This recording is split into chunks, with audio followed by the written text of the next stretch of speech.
Assalamu alaikum. You're watching Views and News, and I'm Faisal Rehman, live from Islamabad. Today, we'll be talking about a very developing and interesting story, and that is about the rupee appreciation against the dollar. In the last almost four session of trading, what we have witnessed that the dollar, in fact, which was hovering around well over 250 rupees, has gone down significantly. Now it is trading somewhat around 222 to 226 in the open as well as in the interbank market.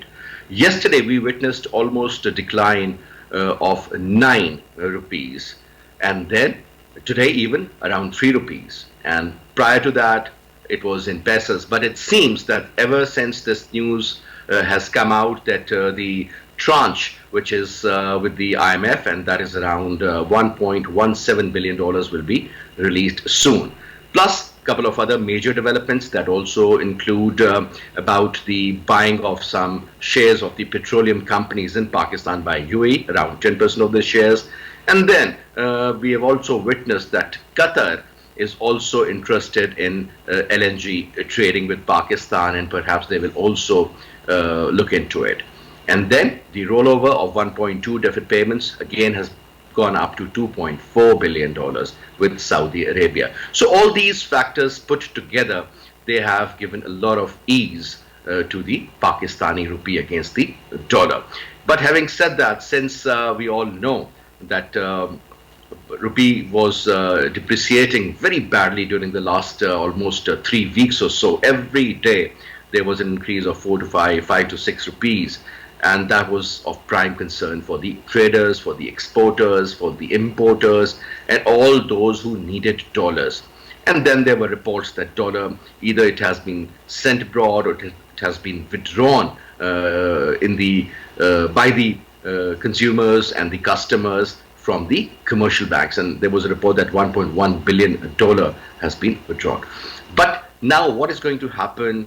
A lot is happening as far as the economy is concerned. Things are really getting better, and we hope and pray that in the coming days things do get sorted out and do get well. Now, before I introduce you to the panelists, let me also quickly brief you about one thing, and that is about the future in the coming days. Generally, it is expected that the inflation is going to go up. Interest rate, which is already at a very high point, around you can say 15%. But having said that, this is not the phenomena only in Pakistan. UK has raised its interest rate by 0.5%. It was also raised in the United States of America, where the inflation is at its highest level during the last 40 years. So you can well imagine what sort of things are there as well. But let me quickly now introduce you to our panelists. We have with us in the Islamabad studio Dr. Naazir Mahmood Saab, senior columnist, writer, and a senior journalist. Naazir Saab, thank you very much and welcome to the program. And we also have with us Dr. Shimail Daud Saab. He is going to join us on the telephone. Was the former president of Rawalpindi Chamber of Commerce and Industry. Recently had a very important meeting with the political figures, and let's see what he has to share with us. Shimail Saab, pleasure to have you in the program. And we'll also be talking to Dr. Manzoor Ahmed Saab on the telephone, who was a senior member of the World Trade Organization, WTO. And he is also going to join us. But let me put the first question to you, Naazir Mahmood Saab. Let's start off from this point, sir. Good news finally have reached I would say, the economic corridors of Pakistan. Whether you talk about the IMF release, good news are also coming from there. Most of these issues have been sorted out. You talk about the reaction of the Karachi Stock Exchange. That was also very pertinent, I would say, constant increase in the last 3 days and very significant one. And then we heard about good news coming in from Qatar, from UAE, and from Saudi Arabia. Your take, sir, do you think this problem has been sorted out now? Well, it seems so. At least temporarily there is good news. And of course, the credit goes to, I think, 3 persons here, the Prime Minister Shehbaz Sharif Saab, and Finance Minister Miftah Ismail, and of course Foreign Minister Bilawal Bhutto Zardari, I think these three people worked really hard to restore confidence both nationally and internationally. If you look at the past 4 months, these 4 months have been very tricky, and they actually shook the foundation of Pakistan's economy. The rapid depreciation of Pakistan's rupee, though the devaluation of the currency was already there for the past 3.5 years, but these 4 months especially were really very troubling for the economy. But now, after 4 months in power, I think the new government has been able to restore market confidence. Where does market confidence go? I mean, market confidence depends on two things, both internally and externally. Internally, if the government is unstable politically, whether it is the federal government or the government in Punjab, which is the largest province of Pakistan, or there are disturbances in Karachi, which is the economic and financial hub of the country. So, if there are internal troubles, market shakes. And market shakes in the shape of, investors lose their confidence, they start withdrawing money, and then rupee goes down. Luckily, after 4 months, that situation seems to be halting somewhere. So, this is internally, especially in Punjab, the last 3 weeks that we saw rapid depreciation of the rupee, that was because essentially I think Punjab also played an important role, because market depends on what news is coming. If the news is coming regarding more troubles politically, investors lose confidence. So, that was one. Now, apparently in Punjab the situation is not that bad, political stability is coming. Then internationally speaking also, I think international partners, our friends, have played an important role. You have talked about Saudi Arabia, Qatar, even China, United States. We need to keep in mind who are our major trade partners. Our major trade partners are USA, European Union, Saudi Arabia, UAE and the like. So, if they give positive signal in terms of deferred payment supply or depositing their money in our accounts. So, that overall restores confidence. So, I think internationally speaking also our friends played an important role, and at least for the time being I see stabilization, and so much so that some experts are saying that the dollar can go down to 200 rupees. Even that is a lot. But let me remind you, this temporary news is not the final solution.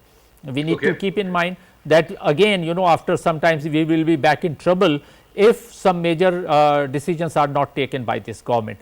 And those decisions are, for example, our reliance mostly on a lot of imports. Our trade gap between import and export is huge now.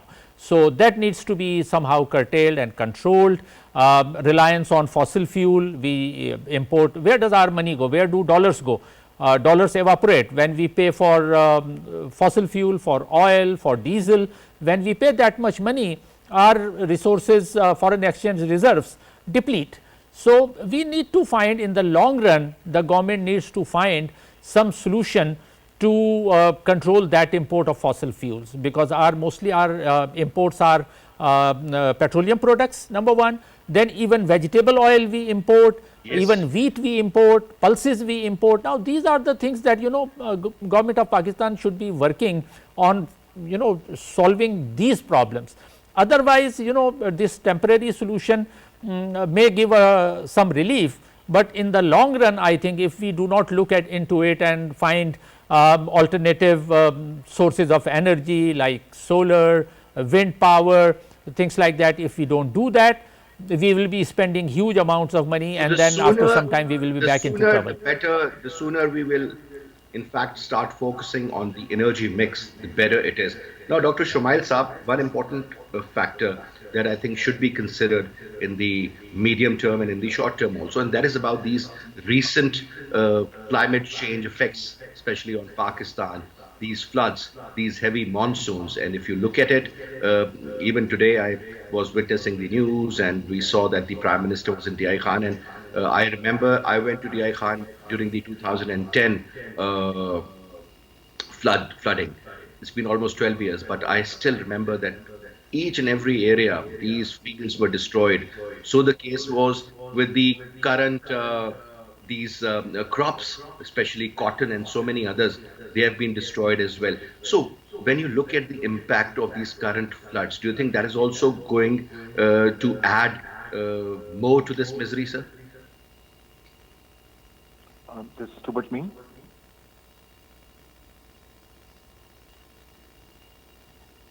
Hello.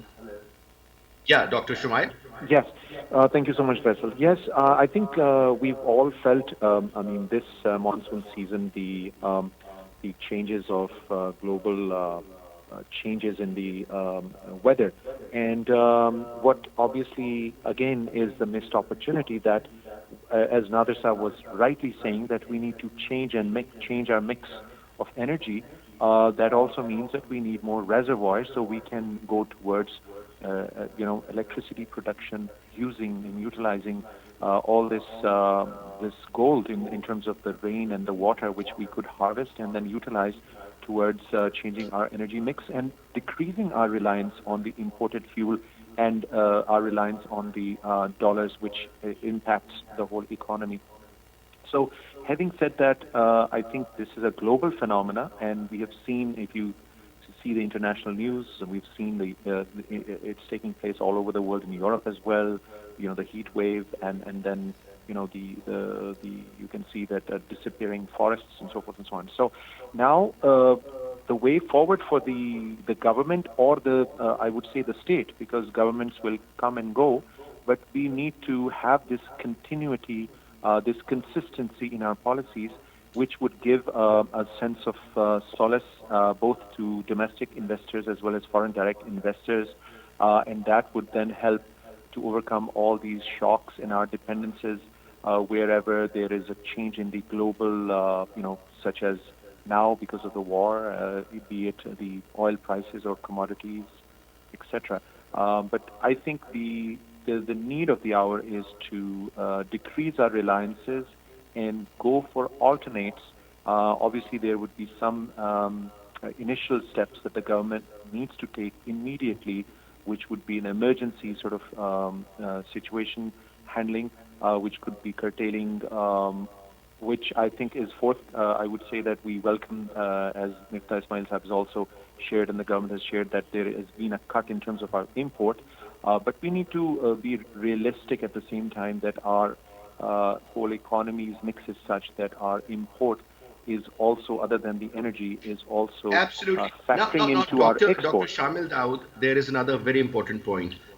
I was listening to one of the statements issued by the Prime Minister, Mr. Shehbaz Sharif, and he said that one thing has to be very clear, and whether it's PMLN or it's Pakistan People's Party or it's PTI, JUIF, or name any political party, they said that now it is time that we all need to work collectively. Most likely, That's he correct. was, in fact, hinting towards the Charter of Economy. And I think that's a brilliant idea. I remember you recently held a meeting with the PTI chairman, Mr. Imran Khan, and his team. Yes. And there was this Yes. delegation of businessmen and traders and a lot of members from the Islamabad and Pindi chambers of commerce and industry. Do you think, sir, if some sort of a solution could be there where all the political parties, keeping aside their political differences, but they should work together for the betterment of the economy? Do you think there is any hope, there is any willingness from the various sides of the political parties? Would you like to inform us about Well, that meeting? yes, thank you so much, Faisal. Yes, we took this initiative last couple of months prior to the budget, and we were trying to get a hold of and trying to convey our message across to different. And obviously, the Prime Minister had already announced this in the Parliament, but we wanted to convey this to the opposition. And so we were lucky that we had this meeting and we conveyed this, and luckily there was a positive nod from the former Prime Minister Imran Khan. Having said that, I think what needs to be conveyed and understood is that we are coming towards 75 years on this 14th of August, and so what is very, very clear, if we look at these trends are beyond governments and be it political or non-political, autocratic or etc., whatever. But the problems are the same, and they are, time and again, we are stuck with our foreign dependence on IMF and etc. So until and unless the political parties and all stakeholders of the state of Pakistan do not understand that we need to join our hands and we need to really seriously need to put our heads together on issues where there is no difference. We all want the stability of the country. We all want the growth of the country. So these are those issues that are actually not issues. These are challenges which we need to put in our forces, be you in opposition or be you in government. That is the only way forward. So I think that the government, as well as the opposition and all political parties, now need to really start maturing up, because today, if we, as Naazir was saying, if today we are lucky that if things are turning back and if there is some sense of normalcy coming back, this doesn't mean this is the end of it. We are still at the edge, and we really need to change and modify. And the only way this can happen is by joining hands and working together and overcoming our differences. We can remain indifferent towards different policies, but I think economic policies is an area which should be a no-go area. Obviously, whenever we talk about the Ukraine and Russian war, let me put it this way, it has really put a lot of pressure on the fuel prices, oil prices, coal prices. The coal, it has been up almost, and because of, prior to that, because of this COVID-19, the coal prices increased by almost 5 times. LNG prices increased by almost 10 times within a year. Now, since Nancy Pelosi, the Speaker of the United States of America, was visiting Taiwan, the Chinese have started their military drills all around the island in 6 different locations. And there was a lot of tension, whether you watch the Chinese media or you watch the Western media. And perhaps if this tension continues, do you think this is also going to affect, on one side, we have still not been able to recover from the fallout factor of the Ukrainian and Russian war, whether you talk about the wheat prices or fertilizer prices or edible oil or perhaps energy, and there's a long list. What about the other side, the eastern, the far eastern side, sir? Well, I think that in this situation where we are today, I did see, if we look at the international news, I think there was some initial dialogue between the two superpowers and their leaders, where they were talking about the sense of responsibility and how they owe it to the globe, where the whole world is standing at a position of very close to recession, or there is a possibility of a global recession. So in this situation, as you rightly mentioned in your introduction, where the interest rates have been raised globally in the U.S. market, and now the strengthening of the U.S. dollar is impacting, the EU or other countries around the world, because it is one of the major players in the global basket of currencies. So at this juncture, I think the sense should prevail, and the responsibility lies on the shoulders of the global leaders, where they have to settle their differences with dialogue and not create brinksmanship, especially when the world is standing at the brink of a recession, which can have a very far-reaching outcomes, both for stronger nations or the OECD countries, but also for developing countries or countries which are vulnerable. So I just hope that this does not result into the already position that we stand at. All right, Dr. Naazir, your comment on the same point. This situation that is being developing over a period of time, and especially during and post visit of the U.S. Speaker, Nancy Pelosi, your take? Well, definitely, if there is tension anywhere in the world, it impacts now, because this is a global village. So if anything happens in one part of the world, it directly impacts the other part. Look at Russia and Ukraine crisis. Now Russia and Ukraine are thousands of kilometers away. The battlefield is also thousands of kilometers away from Pakistan, but it has its impact on the world. So the same applies to the Far East also. If the situation gets out of hand, which I doubt it will, because I think despite Chinese drills in South China Sea, I don't think that it will escalate. If it escalates, then that will be a disaster for the world economy, a second major disaster which the world cannot afford, and China also knows this and America also knows this. So I think that after this visit the things will cool down, and I don't think that America and China both will push the world to another economic crisis. So, I think that this is a temporary shock, and the sanity will prevail, and America and China will again move back from the brink, and it will not escalate. That is my take on that. But when you get to know that there are 4 aircraft carriers in the region, and especially around Taiwan, where the Chinese PLA or perhaps their Air Force, they are conducting their exercises. So that also raises a lot of eyebrows, sir. Yes, All but it needs. what option does China have? Of course, China says China follows one China policy, which means that China Yes. does not recognize Taiwan as an independent country. So, and China does not like foreign dignitaries visiting Taiwan also, but the dignitary Nancy Pelosi is visiting. So, what option does China have? America, United States has played its card. That means they have sent Nancy Pelosi there in Air Force One. There are dozens of planes accompanying American planes.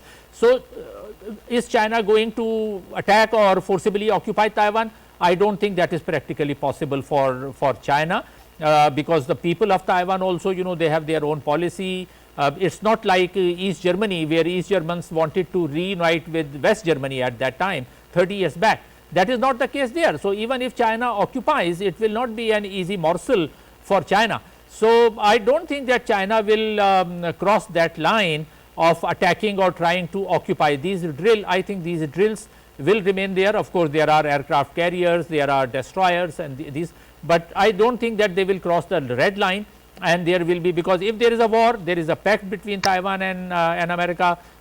Japan is also there. So, it will be kind of an Armageddon, the third world war. So, nobody wants a third world war at the moment. So, I think the things will cool down there. Now, Naazir Saab, today when we look at the PSX, 356 points amid global equities surge, and obviously giving a lot of support to the Pakistani rupee too.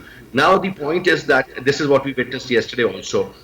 So the stock market is showing a lot of confidence. I think that shattered confidence is restoring slowly but surely, sir. And it is primarily because of some international, obviously, obligations and support.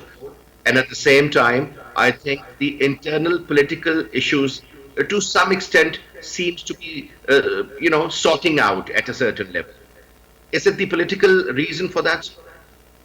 As I said earlier, there are both internal and external reasons. I think internal reasons are also playing a very important role. When this new government took over power in April, this was a constitutional change, and there was nothing unconstitutional. Everywhere in democracy this happens, especially in parliamentary democracy. It is opposition's right to file a no confidence move and win it if they can. So, that is what happened. So, ideally, after that change, the opposition now, which is PTI, it should have accepted the change gracefully, but they did not accept. So, that that refusal to accept a transfer of power, which was entirely constitutional, played havoc with the market, because this destabilizes the country politically.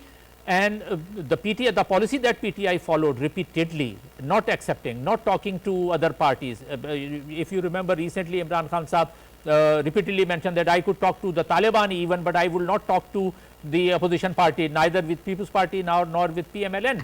Now, these are two major political parties. How can a third political party totally refuse to talk about that? Now, this approach, that either we are in power, if we are not in power, we will not accept, and we will try to destabilize the system.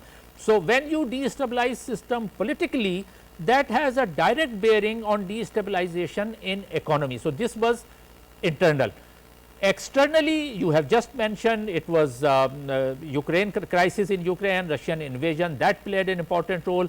Higher inflation around the world. So, the economic crisis that did not hit Pakistan alone, almost every country around the world, even the most developed. The whole globe is suffering.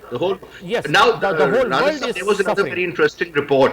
I was going through a news story in which one of the leading financial firms and their head of research, in fact, said that we will not have to import oil in the month of August, and I'm talking about this current month. And he said since we have stocks for around 2 months, the prices of edible oil is there for pulses, gas, and coal.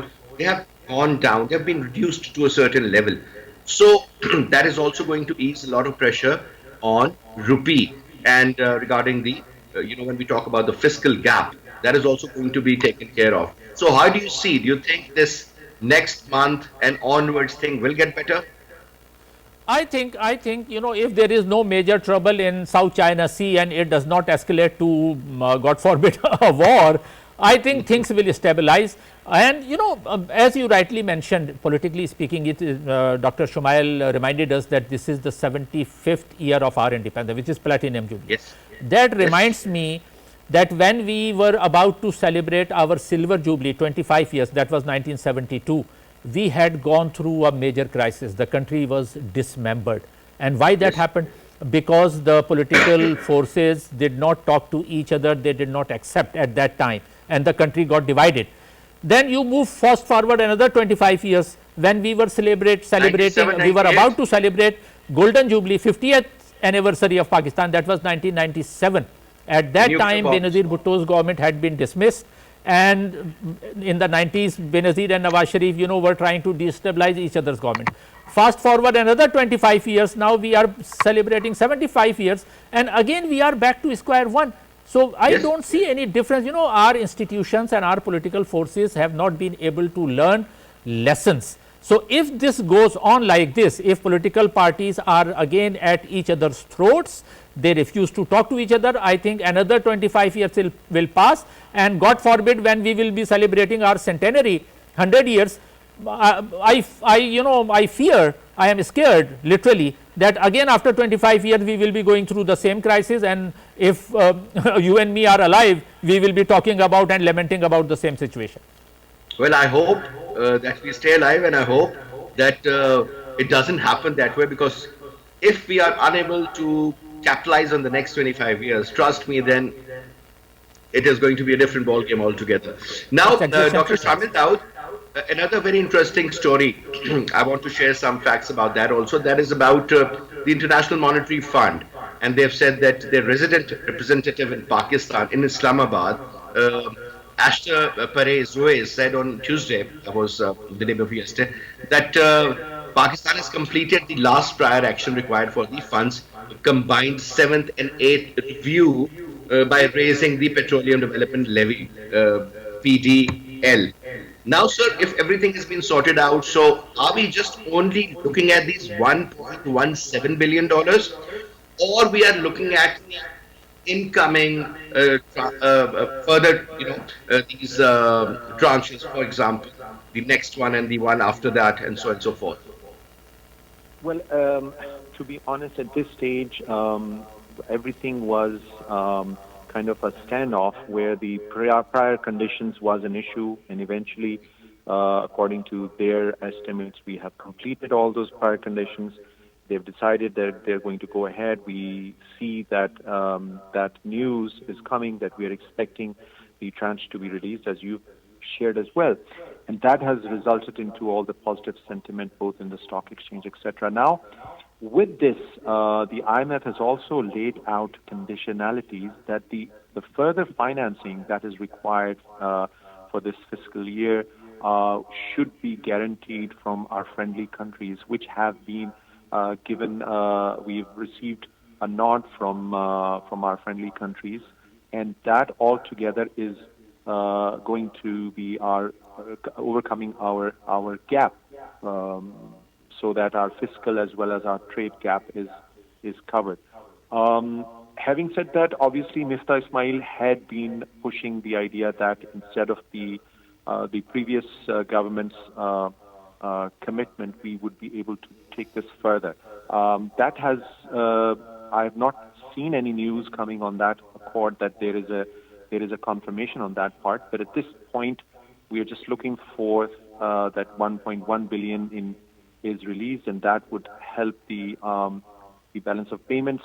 Eventually, the requirement for the government for the year is also to not only to overcome the gap, but also to build on the the state bank's reserves, which are about 8.5 billion, and with the banks another 5.5 or something, and altogether about 14 billion. So that is also one of the requirements on part of the IMF scheme. But Dr. That we Shimail, need what to. about the guarantee that the IMF was actually looking at that security from the Saudis and from the government of UAE that they'll be able to, provide around $4 billion?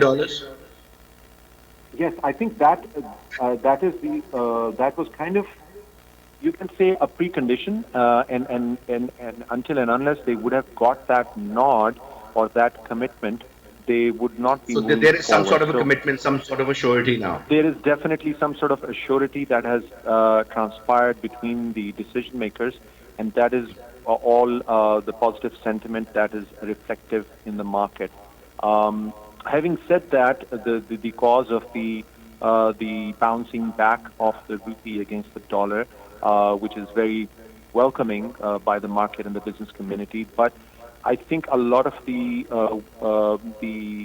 speculators were also the public. I mean, a lot of importers, and there were definitely some players that were behind the scenes. And I hope that the government, through different agencies, is now looking into. I've seen in the news that some of the exchanges who were not following the rules by the state bank have also been penalized. So hopefully all of that will result in curtailing the speculative element, which has also played havoc into bringing down the sentiments and creating the fear factor in the market. All right, and because another very important personality, I would say, SN Mehanti is most of the time, whenever we do programs on the economy, he's there. He always participates. He's from Arif Habib Securities. Now, he has also mentioned that two major important factors. One was definitely about the sharp rupee recovery that we witnessed, and then on top, surging global equities. So let's throw light on the surging global equities. How do you see that aspect especially regarding our market? All of that definitely plays into it, but our market, the fundamentals were more so locally, and it was, I think it was hovering more so in terms of balance of payment, and the market drying up, and us nearing a default position, so forth and so on. But I do see, and there is a lot of discussion on that the strengthening of the dollar and the Fed Reserve in the U.S., although it is done for their market, but it also has a bearing impact on the over global market. And in the past, it is being raised, just like our state bank. There is a possibility that might be revised further. So that strengthening of the U.S. currency against other currencies in the global market is also impacting us. And that was also playing a role vis-a-vis the speculation and balance of payment. But that role should have been very meager, very meager. Look at India, look at so many other countries, yuan or even yen, euro, you name it. But I think it was not 100% the pressure of the dollar. Perhaps it was various reasons to look at rupee as a weakening currency. Now, do you think the sort of latest, the sort of rally we've seen? I think this was not only local speculators. I think there were some major players who were doing some transactions cross border. There is definitely elements which are not in the legal scope of things. And definitely people have been working and trying to curtail all those elements. Sir, a lot of dollar has gone to Afghanistan also at a much higher rate. What sort of an impact do you think that has created on our rupee? I mean, obviously negative, but how much? Well, I think that the sort of rally that we saw, it definitely showed that some major players were, you can say, picking up, U.S. currency or the liquidity from the market. And those are the sorts of elements that you were talking about. Obviously, people have some information, but it is not in the mainstream, and we cannot really put our finger on it yet, that how much of an element was that in terms of the response. But it is a very sad situation that it resulted in a lot of people's savings who were trying to protect themselves are probably lost money or will lose money. All right. Now, Dr. Saab, Naazir Saab, tell us about one important factor. Since during the last, or let's put it this week, Monday, Tuesday, Wednesday, what we have witnessed that the confidence of the domestic investor seems to be restoring.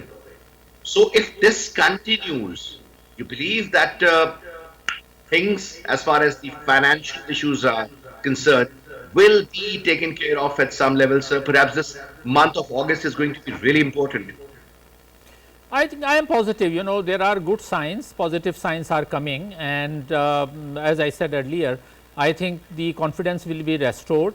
The more important thing is that the opposition does not try to destabilize this government at this moment. Now, all indications are there that PTI and Imran Khan and their party, they are trying to have as early elections as possible. Now, Pakistan at this moment cannot afford an election. The exercise of election, first of all, it consumes hundreds of billions of rupees. Pakistan does not have that much money, and Pakistan cannot go into that right now. That will further. So what you're saying is that this early election campaign by the PTI should not be entertained. If you should want not your be entertained, of course not, because it will, PTI finally should come to terms with the fact that this government is there for another year at least. Okay. So when the time comes, when the time of this assembly expires next year, at that time next elections will be held, and whoever wins, maybe PTI wins. If PTI wins, they will come to power. Political certainty is really important, Naazir Saab. But the kind of this musical chair phenomena that we have witnessed over a period of time, especially in the Punjab Assembly, seemed very funny, sir. And if this is the case, that if this is how the government is going to continue for another 1 year, then God bless Pakistan. Well, governments change, and when the government, whichever government comes to power in Punjab, I think the now PMLN should accept that Parvez Ilahi is the chief minister, and let Parvez Ilahi complete the remaining 1 year. Now, if Noon League tries to destabilize Punjab government, and in turn PTI destabilizes the federal government, then there is no good news in store for us. So finally, these political forces should realize that Pakistan needs at least 1 year of political stability. So for God's sake, these parties should realize, and other institutions also, state institutions, that no interference should be done. Let political forces make their decisions and stabilize the country. If that happens, I think in 1 year's time, I am hopeful. I am not a hopeless person. I have great hope for Pakistan. This is our country. We want this country to prosper. So I think if this present government gets 1 year of stability, things will improve by next year. But the thing is that we have all witnessed the attitude, the aptitude, the mindset of these two political parties, PMLN and PTI. Now, if PTI is in power in Punjab, sir, and the other party is in the center, this conflict of interest is going to continue. This is what we have witnessed over a period of time, sir. I hope, and I really hope the way you think it should be happening that way, that these two work together. Today, again, a very positive statement came out from none other than the Prime Minister. He said the federal government should work together with the KP government to look after the people who are in misery at the moment. You have seen the kind of damages that have occurred. The point is that, one should not focus on the point scoring element. Let's work together. But this seems to be something which is a very, very difficult kind, it is hard to digest also. But quick comment on that, and then the same question to you, Dr. Shimail, Daud. Again, you rightly pointed out that stability is the key. If these parties realize what you have just mentioned, then there will be stability. Otherwise, we will be, this temporary relief will last for a couple of months, and then we will be back to square one again. Shimail, Daud. Yes, Faisal, I just want to share for the viewers that I witnessed some excellencies, and I was in their presence a day before. And one of the messages that came across in that roundtable was that we want to invest in Pakistan. We're interested in Pakistan. We love Pakistan, and it's a great market with 220 million people. But we want consistency, continuity, and stability. Until and unless you do that, we cannot convince our investors to come into Pakistan. And this is why CPEC has not resulted the sort of dividends that were envisaged originally. So what the parties now need to realize, including PTI, PMLN, or People's Party, or other parties, is that the only way for Pakistan to grow is to work together hand in hand. And instead of negating each other, instead of point scoring, why cannot we excel and try to promote our performance and outputs and show the public that we have outperformed the others?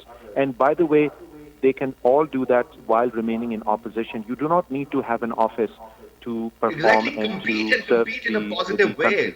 One province should be competing with the other as far as productivity is concerned. Exactly. As far as we need to have that sportsmanship. We need to have that sportsmanship, and Absolutely. Who else can show the sportsmanship greater than the cricketer Imran Khan and the former Prime Minister? He needs to maybe take the first step and show that sportsmanship that he at the end of the day, it is all about the betterment of Pakistan. Sportsman. Every party claims that we need to do this. So why not do it collectively? That is what is all about. But anyway, Dr. Shimail Daud Saab, was a pleasure, sir. Thank you so much for participating in our program. And I would also like to thank Dr. Naazir Mahmood Saab. Thank you very much, Naazir Saab, for your participation as well. And ladies and gentlemen, that's all we have for this hour. I'll see you, inshallah, on Monday. Till then, you take good care of yourself. Khuda Hafiz.